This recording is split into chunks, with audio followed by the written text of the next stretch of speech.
നാളെ അയോധ്യയിലെ രാമക്ഷേത്രത്തിൽ പ്രാണപ്രതിഷ്ഠ നടക്കുകയാണ്. ഇന്ത്യയുടെ രാഷ്ട്രീയ ചരിത്രത്തിൽ വലിയ കോളിളക്കം സൃഷ്ടിച്ച അയോധ്യ കേസിൻ്റെ നാൾവഴിയിൽ കൂടിയുള്ള ഒരു സഞ്ചാരമാണ് ഇവിടെ ഉദ്ദേശിക്കുന്നത്. ഇതാരെങ്കിലും വേദനിപ്പിക്കാൻ വേണ്ടിയിട്ടോ പ്രകോപിപ്പിക്കാൻ വേണ്ടിയിട്ടോ അല്ല. ഈ പരിപാടി താല്പര്യപൂർവ്വം കാണുന്ന ആളുകളുടെ പലരുടെയും അഭ്യർത്ഥന മാനിച്ചിട്ടാണ് ഇത് ചെയ്യുന്നത്. 1528 അയോധ്യയിൽ ബാബറി മസ്ജിദ് സൃഷ്ടിക്കപ്പെട്ടത്. അതിനു മുമ്പ് അവിടെ ഒരു രാമക്ഷേത്രം ഉണ്ടായിരുന്നുവെന്നും ബാബറുടെ സേനാനായകൻ ആ ക്ഷേത്രം തകർത്ത് അവിടെ ഒരു പള്ളി പണിഞ്ഞു എന്നുമാണ് ഹിന്ദുത്വവാദികൾ ആരോപിക്കുന്നത്. അത് കൃത്യമായിട്ട് അതിന് വ്യക്തമായ രേഖകളൊന്നുമില്ല. ബാബർ നാമ എന്ന് പറഞ്ഞ ബാബറിൻ്റെ ആത്മകഥയിൽ ആ പേജ് നഷ്ടപ്പെട്ടിരിക്കുകയാണ്. 1528 1526 നമ്മുടെ ബാബർ ഒന്നാം പാനിപ്പത്ത് യുദ്ധം ജയിച്ച് ഇന്ത്യയുടെ ഭരണാധികാരം പിടിക്കുന്നത്. ഇന്ത്യ എന്ന് പറഞ്ഞാൽ അത്ര വലിയ ഇന്ത്യയൊന്നും ആയിരുന്നില്ല.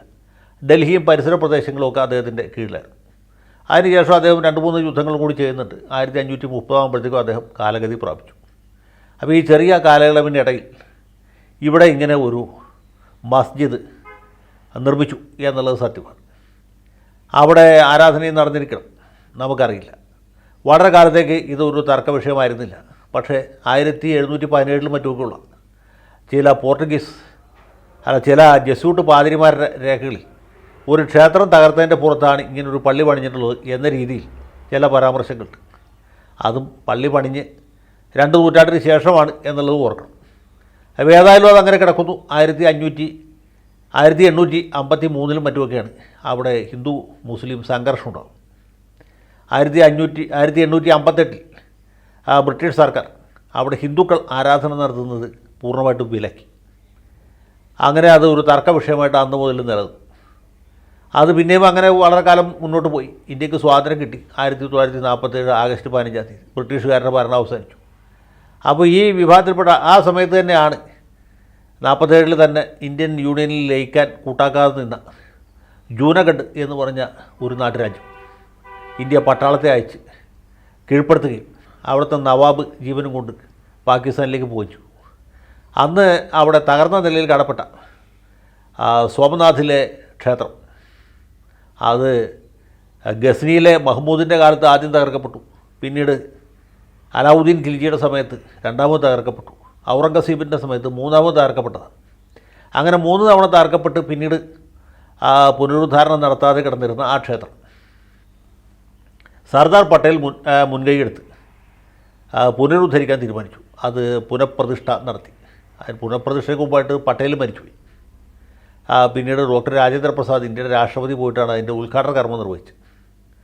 അപ്പോൾ ഏതാണ്ട് ഇതേ സമയത്ത് തന്നെയാണ് ഈ അയോധ്യയിലും ഒരു ക്ഷേത്രം സോമനാഥിൻ്റെ മാതൃകയിൽ സൃഷ്ടിക്കപ്പെടണം എന്ന അഭിപ്രായം ഉയർന്നു.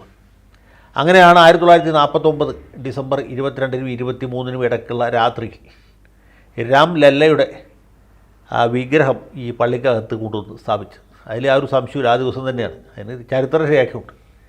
അത് വലിയ വിവാദ വിഷയമാകുകയും അന്ന് പ്രധാനമന്ത്രിയായിരുന്ന പണ്ഡിറ്റ് ജവഹർലാൽ നെഹ്റു ഈ വിഷയത്തിൽ ഇടപെടി. ഈ വിഗ്രഹങ്ങൾ ഉടനെ തന്നെ അവിടെ നിന്ന് നീക്കം ചെയ്യണം എന്ന് UP മുഖ്യമന്ത്രിയായിരുന്ന ഗോവിന്ദ വല്ലഭ പന്തിന് നിർദ്ദേശം കൊടുക്കുകയും.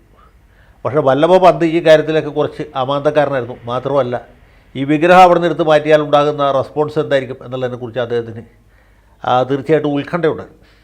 അതുകൊണ്ട് അങ്ങനെ നീക്കം ചെയ്യാൻ അദ്ദേഹം താല്പര്യപ്പെട്ടില്ല.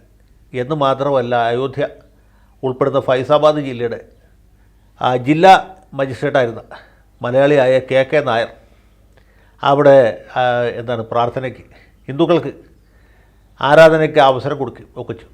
അത് വീണ്ടും വലിയ വിവാദമായി. അവസാനം ഡിസംബർ 29 ക്രിമിനൽ നടപടി നിയമത്തിലെ 145 വകുപ്പ് പ്രകാരം ഒരു നിരോധനാജ്ഞ പുറപ്പെടുവിച്ചു. അത് പ്രകാരം ഹിന്ദുക്കൾക്കും മുസ്ലിങ്ങൾക്കും ഒരുപോലെ അവിടെ പ്രവേശനം നിഷേധിക്കപ്പെട്ടു.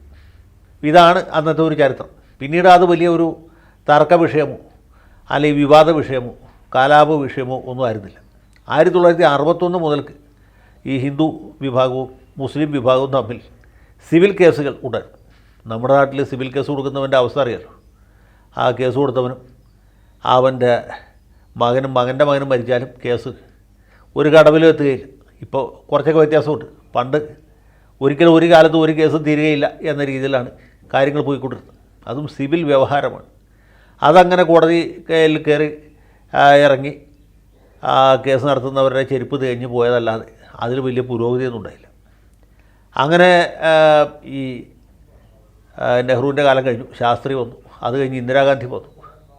അങ്ങനെ കാലം പിന്നെയും മുന്നോട്ട് പോയി. ഇന്ദിരാഗാന്ധിയുടെ കാലശേഷം ശ്രീ രാജീവ് ഗാന്ധി പ്രധാനമന്ത്രി. അപ്പോൾ 1984 തെരഞ്ഞെടുപ്പിൽ BJP മത്സരിച്ചത് നമ്മുടെ അടൽ ബിഹാരി വാജ്പേയിയുടെ നേതൃത്വത്തിലാണ്. വാജ്പേയി ആണ് ഈ ഭാരതീയ ജനതാ പാർട്ടിയുടെ സ്ഥാപക നേതാവ്. അദ്ദേഹമാണ് ഇതിനൊരു ആദർശം, ഒരു അടിസ്ഥാന പ്രമാണം എഴുതിയിട്ടുണ്ടാക്കിയത്. സ്വാതന്ത്ര്യം, ജനാധിപത്യം, അതുപോലെ ദേശീയോത്ഗ്രഥനം, മതനിരപേക്ഷത, ഗാന്ധിയൻ സോഷ്യലിസം, ഇതൊക്കെയായിരുന്നു ആദ്യകാലത്തെ സിദ്ധാന്തങ്ങൾ. 1984 ഈ പാർട്ടിക്ക് വലിയ തിരിച്ചടി ഉണ്ടായി. അവർ 2 സീറ്റിൽ മാത്രമേ ജയിച്ചു. മാത്രമല്ല കോൺഗ്രസ്സാണ് ഹിന്ദുത്വം വളരെ ഫലപ്രദമായിട്ട് ഉപയോഗിച്ചത്. പ്രത്യേകിച്ച് ഈ സിഖ് കലാപത്തിന് ശേഷം, ഇന്ദിരാഗാന്ധിയുടെ കൊലപാതകവും സിഖ് കലാപവും കഴിഞ്ഞ് ആ സമയത്ത് BJPക്കാർക്ക് ഒരു കാര്യം മനസ്സിലായി: ഈ ദേശീയോത്ഗ്രഥനവും ഗാന്ധിയൻ സോഷ്യലിസം കൊണ്ട് തിരഞ്ഞെടുപ്പ് ജയിക്കില്ല. അതൊക്കെ പറയുന്ന ആളുകൾ വേറെ ഉണ്ട്. അതിന് കുറേ കൂടി ഫലപ്രദമായ മുദ്രാവാക്യങ്ങൾ ഉയർത്തേണ്ടതാണ് എന്ന് അവർ തീരുമാനിച്ചു. അതിന് പിന്നാലെയാണ് അടൽ ബിഹാരി വാജ്പേയിയുടെ സ്ഥാനത്ത് ലാൽ കൃഷ്ണ അദ്വാനി BJPയുടെ ദേശീയ പ്രസിഡൻ്റായിട്ട് തിരഞ്ഞെടുക്കപ്പെട്ടത്. അദ്ദേഹം ഈ ഗാന്ധിയൻ സോഷ്യലിസമൊക്കെ ഉപേക്ഷിച്ചു, മതനിരപേക്ഷതയും ഉപേക്ഷിച്ചു. അത് പൂർണ്ണ എടുത്തു കളഞ്ഞില്ല, അത് പ്രയോഗത്തിൽ നിന്ന് എടുത്തു കളഞ്ഞു. എന്നിട്ട് രാമക്ഷേത്രം ഒരു വിഷയമാക്കി ഉയർത്തിക്കൊണ്ടു. അയോധ്യയിൽ രാമക്ഷേത്രം പണിയേണ്ടത് വലിയ അത്യാവശ്യമാണ് എന്ന രീതിയിൽ അദ്ദേഹം ഇത് മുന്നോട്ട് വെച്ചു. ഇദ്ദേഹത്തിന് വേറൊരു സൗകര്യം കിട്ടി. ഏതാണ്ട് ഇതേ സമയത്താണ് 1986 ആദ്യമാണ് ഷാബാനു ബീഗത്തിൻ്റെ കേസിൽ സുപ്രീം കോടതിയുടെ വിധി വന്നു.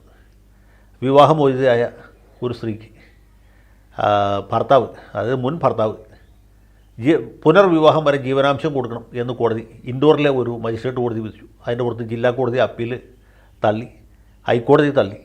ഇതിൻ്റെ പുറത്ത് സുപ്രീം കോടതിയിൽ കൊടുത്തു. സുപ്രീം കോടതിയുടെ ഫുൾ ബെഞ്ച്, നമ്മുടെ ഇപ്പോഴത്തെ ചീഫ് ജസ്റ്റിസ് ആയിരിക്കുന്ന നമ്മുടെ DY ചന്ദ്രചൂഡിൻ്റെ പിതാവ് YV ചന്ദ്രചൂഡായിരുന്നു അന്ന് ചീഫ് ജസ്റ്റിസ്. അദ്ദേഹം അധ്യക്ഷനായിട്ടുള്ള ആ ബെഞ്ച് ഇത് കേട്ട് ഈ ഭർത്താവിൻ്റെ വാദഗതികൾ തള്ളിക്കളയും, ഭാര്യയ്ക്ക് ജീവനാംശത്തിന് അർഹതയുണ്ട് എന്ന് വിധിച്ചു.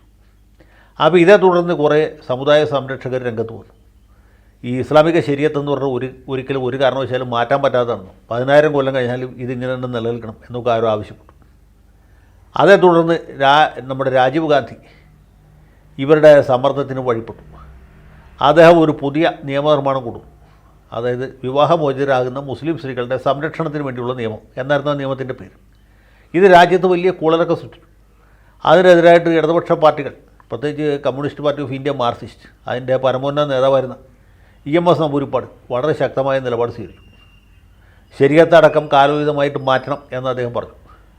ഏതാണ്ട് ഇതേ വാദം തന്നെ രാജ്യത്ത് പുരോഗമന ചിന്താധികാരായ കോൺഗ്രസ്സുകാരും പറഞ്ഞു. ഇപ്പോൾ കേരള ഗവർണറായിരിക്കുന്ന ആരിഫ് മുഹമ്മദ് ഖാൻ ഈ വിഷയത്തിൽ കേന്ദ്ര മന്ത്രിസഭയിൽ നിന്ന് രാജിവെച്ചു. നമ്മുടെ ആര്യടം മുഹമ്മദ്, അതുപോലെ ഹമീദ് ചേന്നമംഗലൂർ, MN കാരശ്ശേരി, ഇവരൊക്കെ ഇതേ അഭിപ്രായക്കാരാണ്. അപ്പോൾ ഹിന്ദു മുസ്ലിം ക്രിസ്ത്യൻ ഭേദമന്യേ ഈ ഒരു വിഷയത്തിൽ പുരോഗമന ചിന്താധികാരുടെ വലിയൊരു ഐക്യമുണ്ടായി. പക്ഷേ ഇത് ശരിക്കും മുതലെടുത്തത് LK അദ്വാനിയും ഭാരതീയ ജനതാ പാർട്ടിയുമായിരുന്നു. ഇതാ രാജ്യത്ത് മുസ്ലിം പ്രീണനം നടക്കുന്നു, ഇവിടെ ഹിന്ദുക്കൾക്ക് രക്ഷയില്ല, നായാടി മുതൽ നമ്പൂരി വരെ എല്ലാവരും ഒരുമിച്ച് നിൽക്കണം എന്ന ആശയം അവർ മുന്നോട്ട് വെച്ചു. അത് വലിയ ഒരു അന്തരീക്ഷം സൃഷ്ടിച്ചു. സാമുദായിക ധ്രുവീകരണം ഒരു പരിധിവരെ ഉണ്ടായി. ആ ഘട്ടത്തിലാണ് ഈ അയോധ്യയിലെ രാമക്ഷേത്രവും അദ്വാനി ശക്തമായിട്ട് ഉയർത്തിക്കൊണ്ടുവന്നത്. അയോധ്യയിൽ രാമക്ഷേത്രം ഹിന്ദുക്കളുടെ ആത്മാഭിമാനത്തിൻ്റെ പ്രശ്നമാണ്, ജന്മാവകാശമാണ് എന്നൊക്കെ അദ്വാനി അടിച്ചുവിട്ടു. അതുകൂടാതെ VHP എന്ന് പറഞ്ഞ ഒരു സംഭവം ആ സമയത്ത് വളരെ ശക്തമായി. വിശ്വ ഹിന്ദു പരിഷത്ത് ഇവർ വ്യാപകമായ രീതിയിൽ പ്രചരണം അഴിച്ചുവിട്ടു. ശ്രീരാമ ജന്മഭൂമിയിൽ ബാബറി മസ്ജിദ് നിലകൊള്ളാൻ പാടില്ല, അത് പൊളിച്ചു കളയണം, ആ സ്ഥാനത്ത് ക്ഷേത്രം പണിയണം എന്ന ഒരു മുദ്രാവാക്യം മുന്നോട്ട് വച്ചു. അതിനുവേണ്ടി വ്യാപകമായ രീതിയിൽ പണപ്പിരിവ് നടത്തി. രാജ്യത്തിനകത്തും പുറത്തും പണം പിരിച്ചു.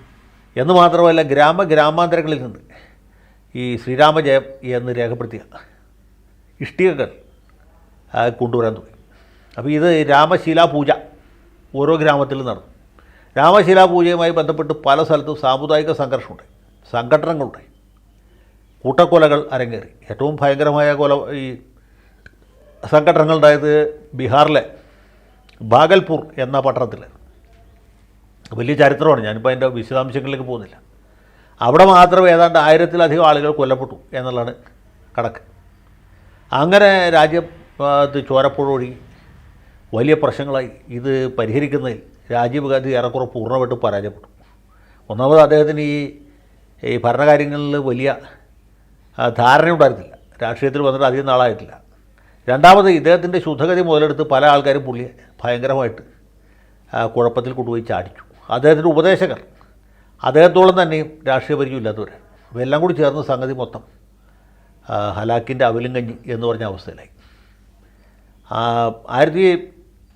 1987 പാർലമെൻറ്റ് തെരഞ്ഞെടുപ്പിന് തൊട്ടുമുമ്പായിട്ട് അപ്പോഴേക്കും ബോഫേഴ്സ് മുതലായ വേറെ വിഷയങ്ങൾ ഉയർന്നു വന്നു. മുങ്ങിക്കപ്പൽ ഇടപാട്, ബോഫേഴ്സ്, നിരവധി പ്രശ്നങ്ങൾ രാജ്യത്തുണ്ടായി. വല്ലാത്തൊരു അവസ്ഥയിൽ കൂടി കടന്നു പോകുന്ന സമയത്ത് ഈ ശിലാന്യാസത്തിന് അദ്ദേഹം അനുവാദം നൽകി. ശിലാന്യാസം എന്ന് വെച്ചാൽ ശ്രീരാമക്ഷേത്രത്തിനുള്ള അടിത്തറ പാകൽ, കല്ലിടൽ, തറക്കല്ലിടൽ, അതാണ് ശിലാന്യാസം എന്ന് പറയുന്നത്.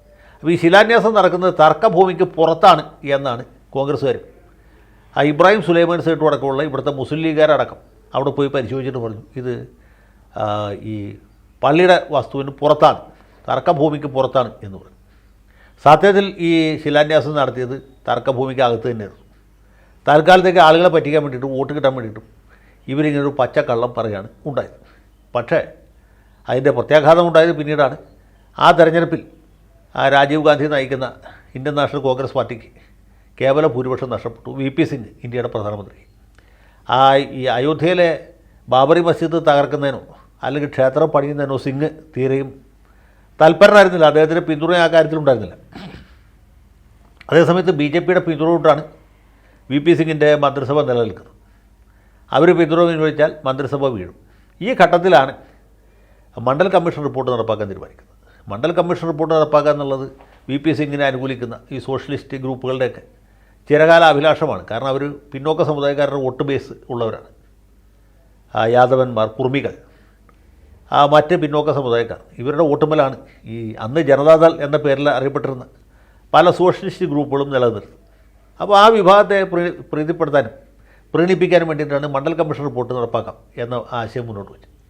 പക്ഷേ ഇങ്ങനെ ഒരു ധ്രുവീകരണം, ഈ സവർണ അവർണ ധ്രുവീകരണം ഉണ്ടായിക്കഴിഞ്ഞാൽ അത് BJPയെ ബാധിക്കും എന്നുള്ളത് കൊണ്ട് ഇതെന്ത് വില കൊടുത്തും തടയാനായിട്ട് അദ്വാനി തീരുമാനിച്ചു. അതിൻ്റെ ഭാഗമായിട്ടാണ് അദ്ദേഹം 1989 സെപ്റ്റംബറിൽ സോമനാഥിൽ നിന്ന് അയോധ്യയിലേക്ക് രഥയാത്ര ആരംഭിക്കും. ഈ രഥയാത്ര ഈ പറഞ്ഞ പോലെ രാജ്യത്തിൻ്റെ രാഷ്ട്രീയ ഭൂപടം മാറ്റിവരച്ച ഒരു സംഭവമാണ്. വലിയ ആവേശം ഉണ്ടാക്കി. ഇദ്ദേഹത്തിൻ്റെ അയോധ്യയുടെ രഥയാത്ര ബീഹാറിലെത്തി കഴിഞ്ഞപ്പോൾ, ബീഹാറിൻ്റെ അതിർത്തി കടക്കുന്ന സ്ഥലത്ത് അന്ന് ബീഹാർ മുഖ്യമന്ത്രിയായിരുന്ന ലാലു പ്രസാദ് യാദവിൻ്റെ ഉത്തരവ് പ്രകാരം പോലീസ് തടഞ്ഞു. അന്ന് മാത്രമല്ല അദ്വാനിയെ അറസ്റ്റ് ചെയ്യുകയും ചെയ്തു. അന്ന് അടൽ ബിഹാരി വാജ്പേയി രാഷ്ട്രപതിയെ സന്ദർശിച്ച് BJP പിന്തുണ പിൻവലിച്ചവർ അറിയിച്ചു. തുടർന്ന് വിശ്വാസപ്രമേയം പരാജയപ്പെട്ടു. VP സിംഗ് രാജിവെക്കേണ്ടതായിട്ട് വന്നു. അപ്പോഴേക്ക് രാജ്യത്ത് സാമുദായിക അന്തരീക്ഷം മൊത്തം കലുഷിതമായി. അതിൻ്റെ പുറകെ ഇവർ കർസേവ നടത്താൻ തീരുമാനിച്ചു. ഒക്ടോബർ 30 കർസേവ നടത്താൻ തീരുമാനിച്ചിരുന്നത്. ആ ദിവസം മുലായം സിംഗ് യാദവിൻ്റെ പോലീസ് UPയിൽ വെടിവെപ്പ് നടത്തി. അയോധ്യയിൽ ഒരുപാട് രാമസേവകർ കൊല്ലപ്പെട്ടു. ഇങ്ങനെ മൊത്തം ഇത് രക്തരൂഷിതമായി. അദ്വാനിയെ പിന്നീട് മോചിപ്പിച്ചു, മറ്റ് നേതാക്കന്മാരെ മോചിപ്പിച്ചു. പക്ഷേ ഇത് വലിയ ഒരു വികാരമായിട്ട് UPയിൽ ആളിക്കത്തി. അടുത്ത തെരഞ്ഞെടുപ്പിൽ 91 വീണ്ടും തെരഞ്ഞെടുപ്പ് നടക്കുക. തെരഞ്ഞെടുപ്പിൻ്റെ 1ാം ഘട്ടം കഴിഞ്ഞപ്പോൾ രാജീവ് ഗാന്ധി ബോംബ് പൊട്ടി മരിച്ചു. 2-3 ഘട്ടങ്ങളായപ്പോഴത്തേക്കും കോൺഗ്രസ് സഹതാപതരംഗം കൊണ്ട് പിടിച്ചു കയറി. ഈ 1ാം ഘട്ടത്തിൽ തെരഞ്ഞെടുപ്പ് നടന്ന ഒരു സംസ്ഥാനമാണ് ഉത്തർപ്രദേശ്. അപ്പോൾ നിയമസഭാ തെരഞ്ഞെടുപ്പ് ഒപ്പം നടക്കുന്നുണ്ട്. കാരണം മുലായം സിംഗിൻ്റെ മന്ത്രിസഭ രാജിവെക്കേണ്ടതായിട്ട് വന്നു. അങ്ങനെ ഈ നിയമസഭ ഇടക്കാല തെരഞ്ഞെടുപ്പിൽ ഉത്തർപ്രദേശിൽ രാമതരംഗം വളരെ ശക്തമായിരുന്നു. അന്ന് കല്യാൺ സിംഗ് UP മുഖ്യമന്ത്രി. കല്യാൺ സിംഗ് മുഖ്യമന്ത്രിയായി വന്നതോടെ ഈ കർസേവക്കാരുടെ ആവേശം വർദ്ധിച്ചു. കാരണം സംസ്ഥാനത്ത് ലോ ആൻഡ് ഓർഡർ മെയിൻറ്റെയിൻ ചെയ്യുന്നത് ഈ സംസ്ഥാന സർക്കാരാണ്, അവരുടെ ഉത്തരവാദിത്തപ്പെട്ട കാര്യമാണ്. കല്യാൺ സിംഗ് മുഖ്യമന്ത്രി, അദ്ദേഹം തന്നെ വലിയൊരു രാമസേവകനാണ്. അതിൻ്റെ തുടർച്ചയായിട്ടാണ് 92 ഡിസംബർ 6 ഈ ബാബറി മസ്ജിദ് തകർക്കപ്പെട്ടത്. ബാബറി മസ്ജിദ് തകർത്തത് ബി ജെ പിക്കാർ ഒറ്റയ്ക്കല്ല, ശിവസേനക്കാർ കൂടി ചേർന്നിട്ടാണ്. വിശ്വ ഹിന്ദു പരിഷത്തിൻ്റെ പ്രധാന കാർമ്മിക യുദ്ധത്തിലാണ് ഇത് തകർത്തത്. ആ തകർത്ത് അന്ന് വൈകുന്നേരം തന്നെ കല്യാൺ സിംഗ് രാജിവെച്ചു. അദ്ദേഹത്തിൻ്റെ ചരിത്ര ദൗത്യം പൂർത്തിയായി. അടുത്ത ദിവസം രാജ്യത്ത് RSS, ജമാഅത്തെ ഇസ്ലാമി, നമ്മുടെ അബ്ദുൽ നാസർ മദനിയുടെ ISS ഒക്കെ നിരോധിച്ചു. വിശ്വ ഹിന്ദു പരിഷത്തിനെ നിരോധിച്ചു. അതുകൂടാതെ ഈ 3 സംസ്ഥാനങ്ങളിൽ BJPയുടെ മന്ത്രിസഭകളുണ്ടായിരുന്നു. ഹിമാചൽ പ്രദേശ്, മധ്യപ്രദേശ്, രാജസ്ഥാൻ. അതിനെ പിരിച്ചു. പിന്നീട് ഒരു കൊല്ലത്തിന് ശേഷം തെരഞ്ഞെടുപ്പ് നടത്തി. ഉത്തർപ്രദേശിൽ BJPയുടെ ഭരണം അവസാനിച്ചു. മുലായം സിംഗും മായാവതിയും ചേർന്ന ആ ഒരു രാഷ്ട്രീയ സഖ്യം അവിടെ അധികാരത്തിൽ വന്നു. മധ്യപ്രദേശിലും കോൺഗ്രസ് ജയിച്ചു. രാജസ്ഥാനിൽ BJP അധികാരം തിരിച്ചു പിടിച്ചു. അങ്ങനെ പോയി. പിന്നെ ഡൽഹിയിലും BJP തന്നെ ജയിച്ചു. അങ്ങനെ BJPക്ക് ആദ്യം ഉണ്ടായിരുന്ന ഒരു മുൻകൈ നഷ്ടപ്പെട്ടു. പക്ഷേ 1996 ആയപ്പോഴത്തേക്കും BJP രാജ്യത്തെ ഏറ്റവും വലിയ ഒറ്റക്കക്ഷി. വാജ്പേയി ഒരു മന്ത്രിസഭ രൂപീകരിച്ചു. പക്ഷേ അതിന് പിടിച്ചേക്കാൻ പറ്റില്ല. 13-ാം ദിവസം രാജിവെക്കേണ്ടതായിട്ട്. 98-ൽ വീണ്ടും തെരഞ്ഞെടുപ്പ് നടത്തി BJP കേവല ഭൂരിപക്ഷത്തോടെ അടുത്ത സീറ്റുകൾ നേടി. അണ്ണാ DMKയുടെ പിന്തുണയോടുകൂടി വീണ്ടും ഒരു മന്ത്രിസഭ ഉണ്ടാക്കി. അത് 13 മാസമേ നിലനിന്നു. അപ്പോഴത്തേക്കും അതിൻ്റെ ഇടപാട് അവസാനിച്ചു. വീണ്ടും തെരഞ്ഞെടുപ്പ് നടത്തി. 1999 വീണ്ടും BJP 24 കക്ഷികളുടെ പിന്തുണയോട് ദേശീയ ജനാധിപത്യ സഖ്യം രൂപീകരിച്ച് അധികാരത്തിൽ വന്നു. അവർ 2004 വരെ ഭരിച്ചു. അപ്പോൾ ഈ ബാബറി മസ്ജിദ് തകർക്കപ്പെട്ടതിൻ്റെ പിന്നാലെ കേന്ദ്ര ഗവൺമെൻറ് ലിബർഹാൻ കമ്മീഷനെ നിയമിച്ചു. എങ്ങനെയാണ് ഈ മസ്ജിദ് തകർന്നതെന്നും ആരാണ് ഉത്തരവാദിയെന്നും കണ്ടുപിടിക്കാൻ വേണ്ടി. ആ കമ്മീഷൻ്റെ റിപ്പോർട്ട് പ്രകാരം LK അദ്വാനിയും മുരളി മനോഹർ ജോഷിയും ഉമാഭാരതിയും നയിച്ച ഒരാക്രമി സംഘമാണ് ഈ മസ്ജിദ് തകർത്തത് എന്ന് കണ്ടെത്തി. അതിൻ്റെ അടിസ്ഥാനത്തിൽ ഇവരുടെ പേരിൽ കേസൊക്കെ ചാർജ് ചെയ്തു. പക്ഷേ അതൊക്കെ പിൽക്കാലത്ത് ഈ പ്രതികളെ വെറുതെ വിടുകയാണ് ഉണ്ടായത്. ലിബർഹാൻ കമ്മീഷൻ റിപ്പോർട്ടിൻ്റെ പുറത്ത് പ്രത്യേകിച്ച് വേറെ നടപടിയൊന്നും ഉണ്ടായില്ല. അതേസമയത്ത് ഈ സിവിൽ കേസ് 1961 തൊട്ടുണ്ടല്ലോ, അത് എല്ലാം കൂടി അലഹാബാദ് ഹൈക്കോടതിയുടെ ലക്നൗ ബെഞ്ചിലേക്ക് മാറ്റി. മറ്റെല്ലാ സിവിൽ കേസുകളും പോലെ ഇത് തെളിവെടുത്ത് തീരുമാനിക്കുന്ന ഒരു ഘട്ടത്തിലേക്ക് പോയി. അപ്പോഴത്തേക്കും വാജ്പേയിയുടെ സർക്കാരിൻ്റെ കാലാവധി കഴിഞ്ഞു. മൻമോഹൻ സിംഗ് ഇന്ത്യയുടെ പ്രധാനമന്ത്രി 2004. കേന്ദ്രത്തിൽ UPA സർക്കാരാണ്. ഉത്തർപ്രദേശിൽ ഇങ്ങനെ മന്ത്രിസഭകൾ മാറി വരുന്നു. കാര്യങ്ങളങ്ങനെ മുന്നോട്ട് പോകും. 1992-ൽ ബാബറി മസ്ജിദ് തകർക്കപ്പെട്ടതിന് ശേഷം രാജ്യത്ത് വലിയ തോതിൽ കലാപങ്ങൾ അരങ്ങേറി. നൂറുകണക്കിന് ആളുകൾ പല സ്ഥലങ്ങളിലും കൊല്ലപ്പെട്ടു. ഏറ്റവും വലിയ ലഹള നടന്നത് മുംബൈയിലായിരുന്നു. അതിനെക്കുറിച്ച് പിന്നീട് മണിരത്നം ഒരു സിനിമ തന്നെ എടുത്തിട്ടുണ്ട്, ബോംബെ എന്ന പേരിൽ. അതുപോലെ കോൺപൂരിൽ, സൂററ്റിൽ, അഹമ്മദാബാദിൽ, മറ്റ് പല സ്ഥലങ്ങളിലും വലിയ തോതിലുള്ള കലാപങ്ങളുണ്ടായി. കേരളത്തിൽ പോലും പല അനിഷ്ട സംഭവങ്ങളുണ്ടായി. പാകിസ്ഥാനിൽ കലാപമുണ്ടായി, ബംഗ്ലാദേശിലുണ്ടായി. ഇങ്ങനെ പല വിധത്തിലുള്ള പ്രശ്നങ്ങളുണ്ടായി. നിരവധി ആരാധനാലയങ്ങൾ തകർക്കപ്പെട്ടു. രാജ്യത്ത് മൊത്തത്തിലൊരു വലിയ അരക്ഷിതാവസ്ഥ നിലനിന്നു. അതൊക്കെ പിന്നെ ക്രമേണ കെട്ടടങ്ങി. അങ്ങനെ കാര്യങ്ങൾ മുന്നോട്ട് പോയിക്കൊണ്ടിരിക്കുന്ന സമയത്താണ് 2010-ാം ആണ്ടിൽ, കൃത്യമായിട്ട് പറഞ്ഞാൽ 2010 സെപ്റ്റംബർ 30-ാം തീയതി, ഈ അലഹബാദ് ഹൈക്കോടതിയുടെ ലക്നൗ ബെഞ്ച് അയോധ്യ കേസിൽ വിധി പറഞ്ഞു. സിവിൽ കേസാണ്. 3 ജഡ്ജിമാരാണ് ഉണ്ടായിരുന്നത്. ഒരാൾ മുസ്ലിം, ഒരാൾ കായസ്ഥൻ, ഒരാൾ ബ്രാഹ്മണൻ. ഈ 3 ജഡ്ജിമാരും 3 വിധികൾ പാസ്സാക്കി. അതിൻ്റെ ഭൂരിപക്ഷ പ്രകാരം തർക്കഭൂമിയുടെ 2/3 ഭാഗം ഹിന്ദുക്കൾക്കും 1 ഭാഗം ഈ കേസിൽ കക്ഷികളായിട്ടുള്ള സുന്നി വഖഫ് ബോർഡിന് വിട്ടുകൊടുക്കാനാണ് വിധിച്ചത്. അപ്പോൾ ഇങ്ങനെ ഒരു ഫ്രാക്ചേർഡ് വെർഡിക്റ്റാണ് കോടതിയിൽ നിന്ന് പറഞ്ഞത്. ഇതിനെതിരായിട്ട് 2 പാർട്ടിയും സുപ്രീം കോടതിയെ സമീപിച്ചു. സുപ്രീം കോടതിയിൽ വലിയ വാശിയിൽ കേസ് നടന്നു. അതിനിടയ്ക്ക് 2014 നരേന്ദ്രമോദി ഇന്ത്യയുടെ പ്രധാനമന്ത്രിയായി BJP കേവല ഭൂരിപക്ഷത്തോടെ അധികാരത്തിൽ വന്നു. ആ സമയത്താണ് ഇതിൻ്റെ വാദം തുടങ്ങുന്നത്.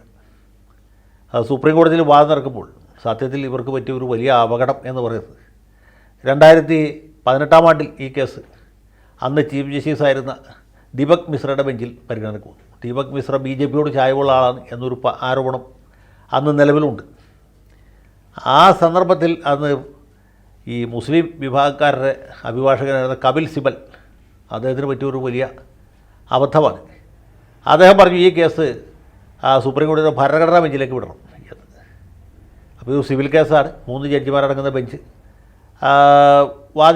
വാദം കേട്ട് തീരുമാനിക്കാവുന്നതുള്ളൂ. പക്ഷേ ഭരണഘടനാ ബെഞ്ചിലേക്ക് അയക്കണം എന്ന് പറഞ്ഞു. അതുമാത്രമല്ല, അതേ ഒരു കാര്യം കൂടി പറഞ്ഞു. 2019 പാർലമെൻറ്റ് തെരഞ്ഞെടുപ്പിന് മുമ്പ് ഇതിലൊരു വിധി ഉണ്ടാകരുത്. അങ്ങനെ ഒരു വിധി ഉണ്ടാവുകയാണെങ്കിൽ അത് തെരഞ്ഞെടുപ്പിനെ ബാധിക്കാൻ സാധ്യതയുണ്ട്. സുപ്രീം കോടതി പറഞ്ഞ അതൊന്നും ഞങ്ങളുടെ പരിഗണനയിൽ വന്നൊരു വിഷയമല്ല. തെരഞ്ഞെടുപ്പുകൾ വരും പോവും, ഞങ്ങൾ കേസ് അതിൻ്റെ ഒരു സീനിയോറിറ്റി അനുസരിച്ച് കേൾക്കും, വിധിക്കും. ഏതായാലും ഈ കേസ് 2019 അപ്പുറത്തേക്ക് തള്ളിക്കൊണ്ടുപോകുന്നതിലും ഇത് ഭരണഘടനാ ബെഞ്ചിലേക്ക് വിടുന്നതിലും ഈ വിഭാഗത്തിൽപ്പെട്ട അഭിഭാഷകർ, പ്രത്യേകിച്ച് കപിൽ സിബൽ വിജയിച്ചു. അതുകൂടി അദ്ദേഹത്തിൻ്റെ ദൗത്യം പൂർണ്ണമായി. തുടർന്നുള്ള ഘട്ടത്തിൽ അദ്ദേഹമല്ല ഈ കേസ് ബാധിച്ചത്. എന്തുവാട്ടെ, അത് രണ്ടാമതും മോഡി അധികാരത്തിൽ വന്നുകൂടി സുപ്രീം കോടതിക്ക് തന്നെ ഒരു മയം വന്നു. അതുകൊണ്ടാണ് ഈ ദീപക് മിശ്രയുടെ പിൻഗാമിയായ രഞ്ജൻ ഗൊഗോയ് നയിക്കുന്ന ബെഞ്ച് ഈ കേസ് പൂർണ്ണമായിട്ടും പള്ളി പൊളിച്ചത് തെറ്റാണ്, സ്ഥലത്തിൻ്റെ ഉടമസ്ഥാവകാശം മുസ്ലിങ്ങൾക്കാണ്, പക്ഷേ അവിടെ ക്ഷേത്രം പണിയാൻ അനുവാദം കൊടുത്തു. പകരം മുസ്ലിങ്ങൾക്ക് 5 ഏക്കർ സ്ഥലം മറ്റൊരു സ്ഥലത്ത് കൊടുക്കാനായിട്ട് സർക്കാരിന് നിർദ്ദേശിച്ചു. അങ്ങനെ കേസ് പരിപൂർണമായിട്ടും വിധിയായി. ബാക്കി കാര്യങ്ങൾ പ്രത്യേകം പറയേണ്ടതില്ലല്ലോ. വളരെ യുദ്ധകാലാടിസ്ഥാനത്തിൽ അപ്പോൾ തന്നെ അവിടെ ക്ഷേത്രത്തിന് തറക്കല്ലിടുകയും പണി അതിദ്രുതം മുന്നോട്ട് പോവുകയും ഇപ്പോൾ അത് പ്രതിഷ്ഠയുടെ നിലവാരത്തിൽ എത്തി നിൽക്കുകയും ചെയ്യണം. ക്ഷേത്രത്തിൻ്റെ പണി ഇനിയും പൂർത്തിയായിട്ടില്ല, പൂർണ്ണമായിട്ടില്ല. പക്ഷേ തെരഞ്ഞെടുപ്പ് വളരെ അടുത്തെത്തി എന്നുള്ളത് കൊണ്ട് പ്രതിഷ്ഠ നടക്കുകയാണ്. ഈ സുപ്രീം കോടതി വിധി വരുന്നതിന് മുമ്പ് വലിയ നിയന്ത്രണങ്ങൾ ഏർപ്പെടുത്തിയിരുന്നു. ഈ പ്രത്യേകിച്ച് ഇലക്ട്രോണിക് മീഡിയയിലും അതുപോലെ തന്നെ സാമൂഹ്യ മാധ്യമങ്ങളിലും. കാരണം ഇത് വികാരങ്ങൾക്ക് തീപിടിപ്പിക്കുന്ന ഒരു വിഷയമാണ്. രാജ്യത്ത് സംയമനം പാലിക്കണം. വിധി എന്ത് തന്നെയാണെങ്കിലും ആരും പ്രകോപിതരാകരുത് എന്ന് പറഞ്ഞു. ഏതായാലും വിധി വന്നിട്ട് ആരും പ്രകോപിതരായില്ല. അതുകൊണ്ട് കത്തിക്കുത്തോ കൂട്ടക്കൊലയോ വലിയ ക്രമസമാധാന പ്രശ്നങ്ങളൊന്നും ഇല്ലാതെ വിധി ജയിച്ചവരും തോറ്റവരും സ്വീകരിച്ചു. ആ ഘട്ടത്തിൽ പല മുസ്ലിം സംഘടനകളും പറഞ്ഞ്, പ്രത്യേകിച്ച് മുസ്ലിം പേഴ്സണൽ ലോ ബോർഡ്, നമ്മുടെ നാട്ടിൽ ഇന്ത്യൻ യൂണിയൻ മുസ്ലിം ലീഗ്, മറ്റ് പല സംഘടനകളും പറഞ്ഞത് മുസ്ലിങ്ങൾ 5 ഏക്കർ സ്ഥലം കൈപ്പറ്റുകയില്ല എന്നാണ്. പക്ഷേ കേസിൽ കക്ഷിയായിരുന്ന യു പിയിലെ സുന്നി മുസ്ലിം വിഭാഗം വഖഫ് ബോർഡ് അവർ 5 ഏക്കർ സ്ഥലം കൈപ്പറ്റാൻ തീരുമാനിച്ചു. 5 ഏക്കർ സ്ഥലം അവർക്ക് അളന്ന് തിരിച്ചു കൊടുത്തു. പണിയാൻ പോകുന്ന മസ്ജിദിൻ്റെ ഒരു ബ്ലൂ പ്രിൻ്റ് ആയിട്ടുണ്ട്, പണി ആരംഭിച്ചിട്ടില്ല. 3-4 വർഷത്തിനകത്ത് അതിൻ്റെ നിർമ്മാണവും പൂർത്തിയാകും എന്നാണ് കരുതുന്നത്. ഏതായാലും ഈ ക്ഷേത്രത്തിൻ്റെ പ്രാണപ്രതിഷ്ഠ നടക്കുകയാണ്. ഇനിയും കലാപങ്ങളില്ലാതെ മനുഷ്യജീവൻ പരമാവധി സുരക്ഷിതമായ രീതിയിൽ ഇത് മുന്നോട്ട് പോകട്ടെ എന്ന് മാത്രം ഈ സന്ദർഭത്തിൽ ആശിക്കുന്നു, ആഗ്രഹിക്കുന്നു, അതിനുവേണ്ടി പ്രാർത്ഥിക്കുന്നു.